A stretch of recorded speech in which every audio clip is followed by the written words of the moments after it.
afternoon. How's everybody doing today? I said, how's everybody doing today? Okay. I'm gonna need you guys to match my intensity, so give me 1 second. 1 second. Does anybody here like to dance? Anybody like to dance? Let me get 2 volunteers who like to dance.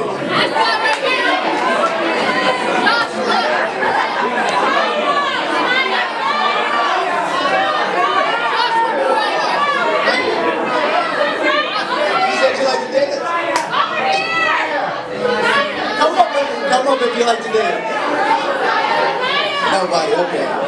Well, how about everybody stand up for me? Everybody stand up. And dance along if you know this one.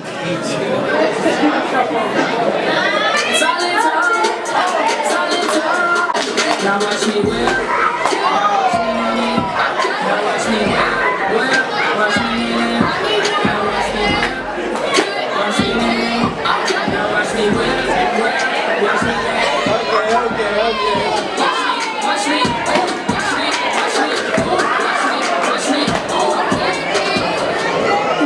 Okay, now good afternoon. How's everybody doing today?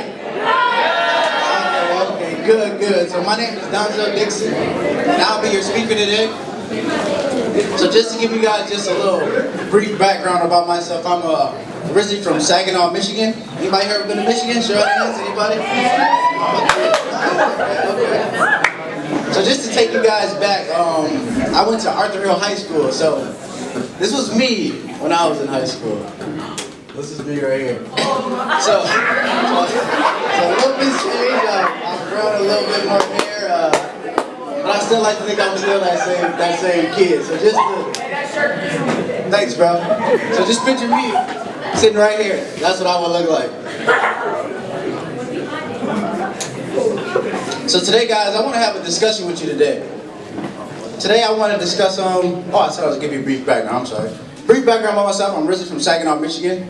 So I attended Arthur Hill High School, and during my time in high school,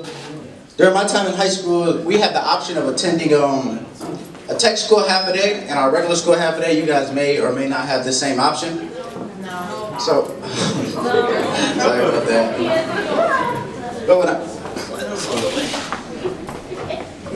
But at this technical school, they had a bunch of different options. So if you wanted to study nursing, they had a bunch of different nursing classes. If you were interested in the medical field, if you were interested in cars, they had different automotive classes, or like mechanical engineering. If you're interested in early childhood, they had a bunch of different courses like that, so you could be a teacher.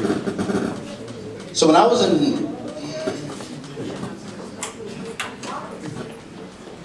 it's picking up a bad feed off the speaker.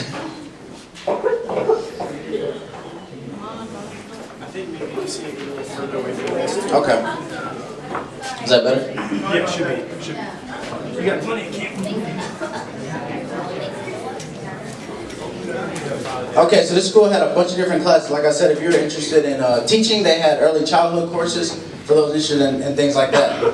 Me, when I was in 11th grade, I was more interested in girls. Yeah.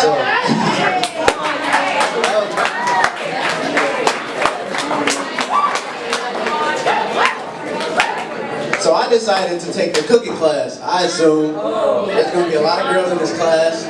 Plus you get to eat food every day. That was a no-brainer to me.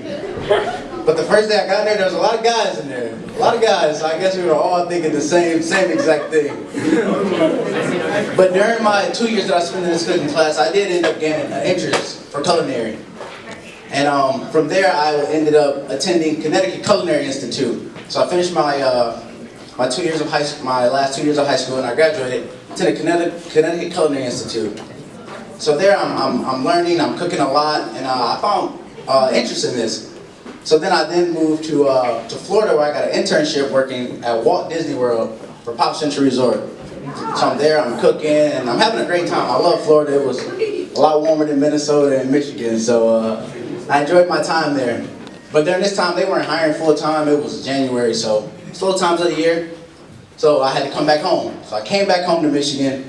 And I'm working 2 jobs now. I'm working at Olive Garden, and I'm working at Timbers Bar and Grill. So I'm 19 years old, and I'm working 60 hours a week. That's a lot of hours for a 19-year-old. That's a lot of hours for anyone, actually. So as I'm working and I'm cooking and all my friends, they're in college, they're saying, I'm on spring break or I'm on Christmas break, and they're just enjoying life. And me, I'm working. I'm working every day. I just couldn't see myself doing this. So I said, you know what? I'm gonna open my own restaurant. I'm gonna go back to school, get my management degree, I'm gonna open my own restaurant. So that's what I did. I went back to school, decided to major in management. I graduated, I went to a 2-year college, so I got my associate's degree in management. I was like, I'm gonna open my own restaurant. But at the time, I didn't really know how much it cost to open a restaurant. So I had to go back to the drawing board. It was a little much more than I thought it was. And I said, you know what? What else interests me? I'm a businessman, so I thought I'm gonna major in finance. So then I decided to attend Michigan Tech, where I majored in finance. I graduated there with my bachelor's degree in finance and then accepted a job here in Minnesota. So I currently work downtown at Target headquarters doing IT, so IT, information technology, involved in a bunch of different computers.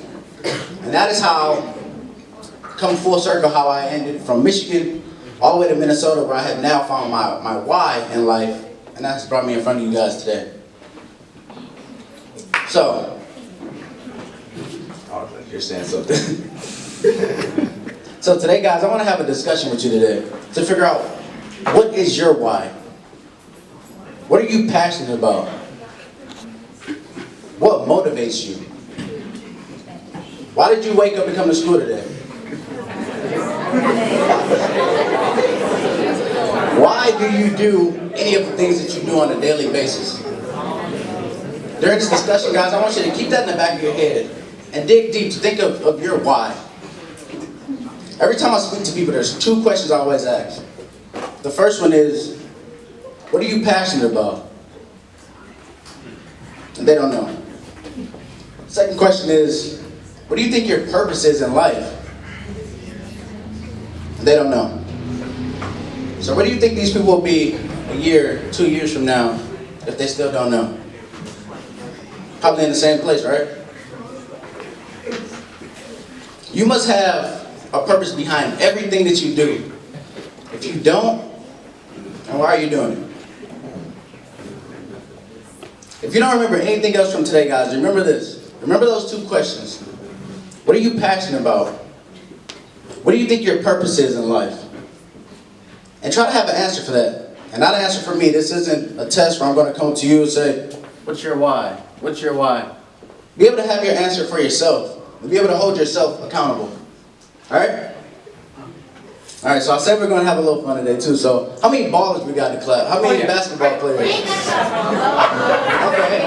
alright. Got a couple ballers. How many of you guys know Steph Curry? Show of hands. Who knows Steph Curry? Okay. Steph Curry, he's the name, right? Okay.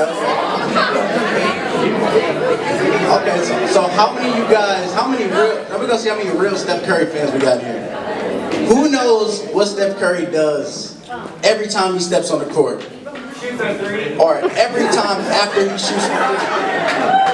Or every time he dishes a pass to Draymond Green? Shout out to Draymond Green, he's from Saginaw, Michigan, my hometown. What'd you say?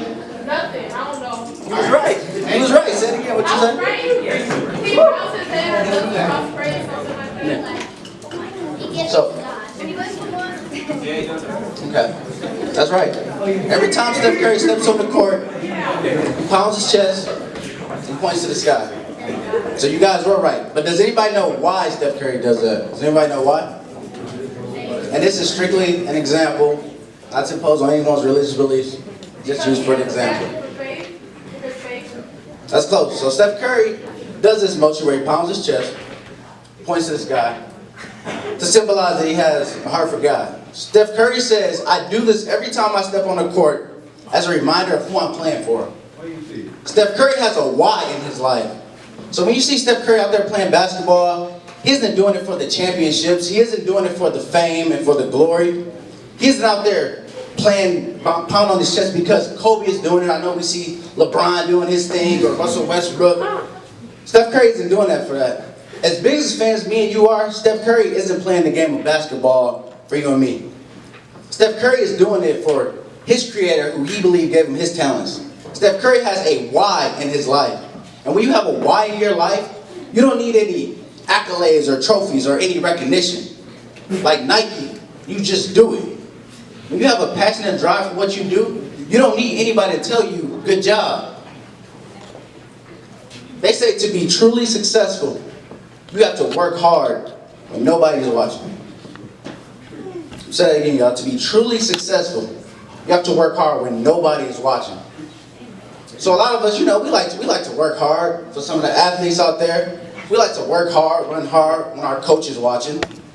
At home, we like to do our chores, make sure our homework is done when our parents are watching. In the classroom, we like to pay attention, raise our hands when our teacher's watching. When our teacher turns our back, some of us, we're in class, we're joking off. We may be texting, we're just not as attentive as we were when the teacher was watching. But guys, to be truly successful, you have to work hard when nobody is watching. So when your friends are out partying or having a good time, sometimes you have to stay home and complete that and study for that math test when you don't necessarily feel like studying. Sometimes you have to read ahead and read those extra chapters when you necessarily don't feel like reading. You have to grind and give it 110% in everything that you do when nobody says good job. You have to be your biggest fan. And I'm looking out here today, guys, and I came and seen you guys earlier. I see a lot of smart individuals here who can achieve your goals. And I believe in every single one of you. That's why I'm here today. But during this road to success, I never said it was going to be easy. There are going to be people who don't believe in you like I do. And they're going to tear you down. And they're going to tell you what you can and what you can't do. And they're going to tell you what you can and you can't be. Well, I need you to overcome all of those adversities. I'm sure you guys overcome adversities every day, but I need you to continue to do that. And remember this, guys, don't let anyone else write your story. Make sure you write your own story. When I was younger, so many people tried to write my story for me. They tried to tell me what I could and I couldn't be, or where they see my future, where I was going. Growing up, to be honest, guys, I had behavioral issues at a very young age. From the early ages of first grade, all the way to high school, I can remember struggling with these issues. And so many people tried to write my story for me. They tried to tell me what I was and what I wasn't going to be. They labeled me that bad child, that problem child, that dumb child. They told me that I wouldn't be much. I've been expelled from school. I've been diagnosed with ADHD. They've tried to put me on Ritalin. One semester I finished with a 0.79. Didn't even know that was possible. I was not supposed to graduate on time. But I refused to let anyone else write my story for me. Because I knew I had something better for myself, guys. And you guys can make that same choice today. What is your why? What drives and motivates you? I'm from an area in Saginaw, Michigan where the poverty rate is high. The unemployment rate is high. There isn't a lot of role models there. But I did not let any of that deter me from my dreams because I knew that I had a better purpose out there. What is your why? The reason I'm able to speak to you so confidently today because I know my why. I know what I'm passionate about. And that's you guys. My why to why I do what I do is to instill you with the belief that you can reach your full potential. What is your why, guys? This 3-letter word can change your life. Growing up, when people tried to tell me what I could and I couldn't do, even coming here to speak with you guys, I had to show how big my why was. People told me, how are you going to be a motivational speaker? I didn't care because my why was bigger than that. You think these kids are going to listen to you? Look where you came from. I didn't care because my why and my passion was bigger than that. So if one of you today gets my message, then my passion has been met. What is your why, guys? And I know I said that I wasn't going to come out and get to know you and see what your why is and ask you questions, but I want to know. I want to get to know, what is your why? What are you passionate about? What motivates you deep inside? What excites you? What do you want? What do you want to be? How are you going to get there? These are questions that you need to answer at a very young age. Especially some of you guys who are seniors, you're going to be graduating, going to college. You definitely need to know what you want. Because it's easy to get out there and find yourself doing something that you don't want to do. Time goes by fast, guys. I remember like it was yesterday. I was sitting in your same seats. That same kid that was up there, I was here. And now I'm 27 years old and I'm thinking, where did the time go? What is your why? We only have 24 hours in a day. 24. I have 24. You have 24. Ms. Gibson has 24. 8 of those hours, you're asleep. Some of y'all look a little sleepy out there, so you might be sleeping 10 to 12 hours. So you only have like 14 hours to make a difference in your life. What is your why, guys? What drives and motivates you? If you don't remember anything else from today, remember this. Find your why and your purpose in life. Learn that and spend the rest of your life trying to achieve that, guys. Thank you. Now I'm going to open it up for questions.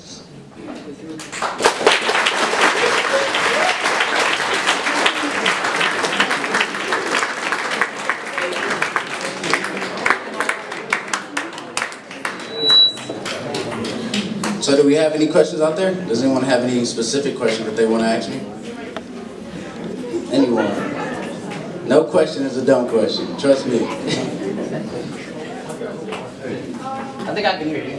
Oh, I can hear Okay, you. so how did you graduate from high school if your GPA score was really low? So when I got to the 10th grade, moving on, 10th, 11th, and 12th grade, it was mandatory for me to attend summer school. I had to take 2 classes every single year. So my summer was never mine. And that was just so I could graduate. If I would have got 1 credit less, then I wouldn't have been able to graduate. So I'm trying to prepare you guys now so you don't have to go through that. It's like I was always smart growing up, but because of my behavior, my grades suffered terribly. And I got to the point where they said I was going to have to repeat that same grade again. And I didn't want to get to that level. And so I was forced to attend those summer school classes. So that's how I was able to graduate. Anyone else?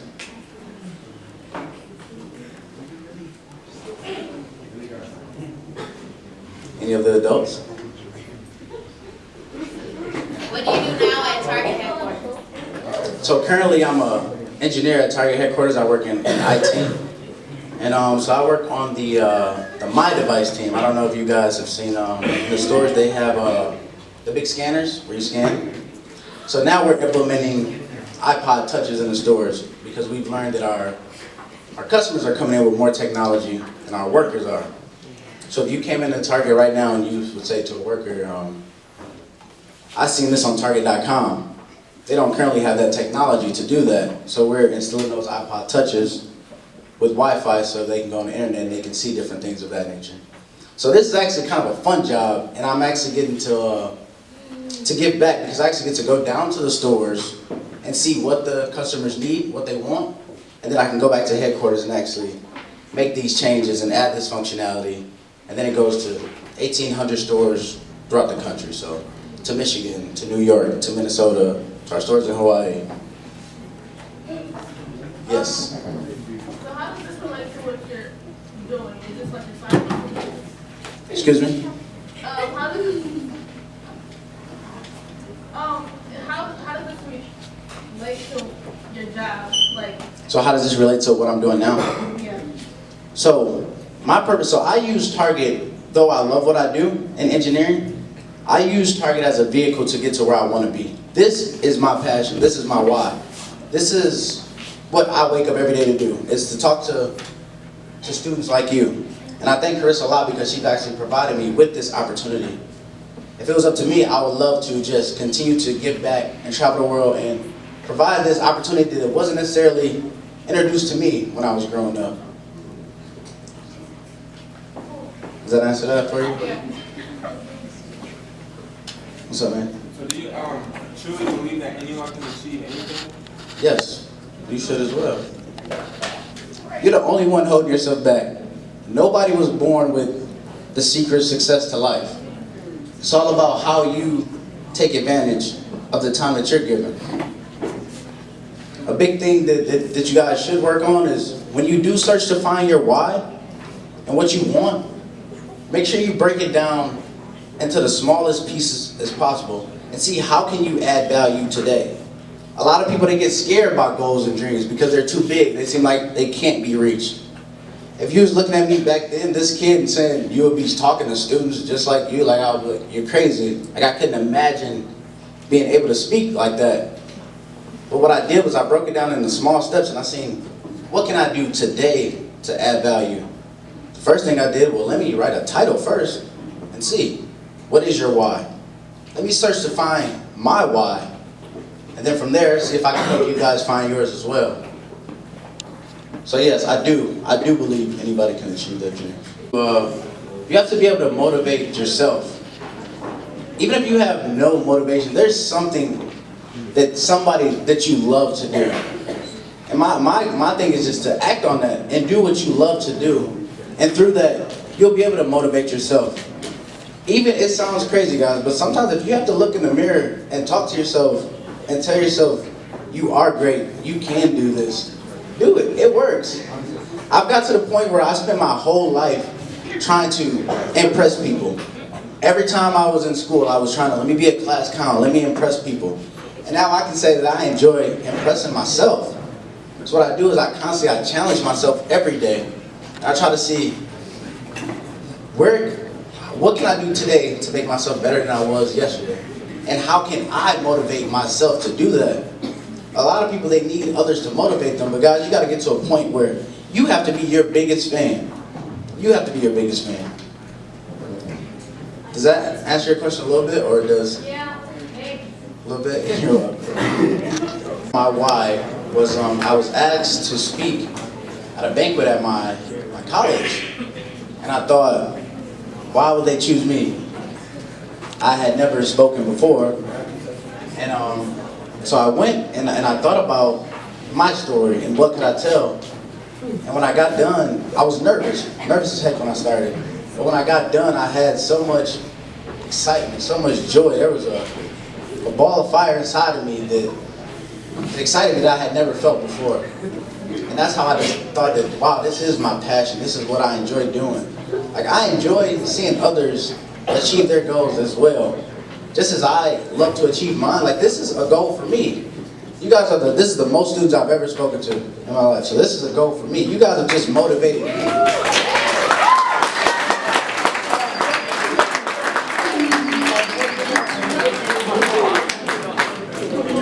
So whatever it is that you enjoy doing, that you find that passion or that excitement that you never felt, maybe that is for you. And even if it could be scary.